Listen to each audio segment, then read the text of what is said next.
ലംഘനം ക്ഷമിച്ചും പാപം മറച്ചും കിട്ടിയവൻ മനുഷ്യൻ ഭാഗ്യവാൻ. ആത്മാവിൽ കപടമില്ലാതെ ഹൃദയശുദ്ധിയുള്ളവരായി ജീവിക്കുവാൻ സാധിക്കണം. അപ്പോൾ ക്ഷമയും മറവിയും ഒരുപോലെ സംഭവിക്കും. ഇത് നമുക്ക് സാധിക്കണം. നമുക്ക് മറക്കണം ഒരുപാട് കാര്യങ്ങൾ. ജോസഫ് ചതിക്കപ്പെട്ടവനാണ്, നമുക്കറിയാം. സഹോദരങ്ങളാൽ ചെന്ന് കയറിയ ഈ വീട്ടിൽ ഇവിടെ എല്ലാം പ്രശ്നങ്ങളുണ്ടായി.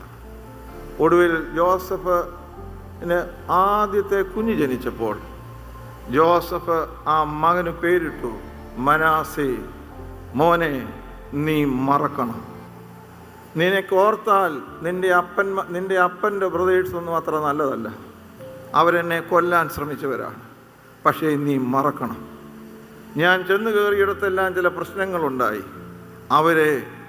അവരുടെ തെറ്റുകളെയും നീ മറക്കണം. അങ്ങനെ മറക്കാൻ പഠിക്കുന്നതിലൂടെ ദൈവത്തെ ഓർക്കാനും സഹോദരങ്ങളെ ഓർക്കാനും നമ്മൾ ഓർമ്മയുള്ള നന്മയുള്ള മനുഷ്യരായി ജീവിക്കുന്നതിനും ഇടയാകണം. അതുകൊണ്ട് ആ വാക്യം ഒന്നുകൂടെ നമുക്ക് എല്ലാവർക്കും കൂടെ പറയാം. ലംഘനം ക്ഷമിക്കപ്പെട്ടവരായും പാപം ദൈവത്താൽ മറയ്ക്കപ്പെട്ടവരായും ഹൃദയശുദ്ധിയോടുകൂടെ ജീവിച്ച് ദൈവത്തെ മഹത്വപ്പെടുത്തുന്നതിനുള്ള കൃപ തരണം.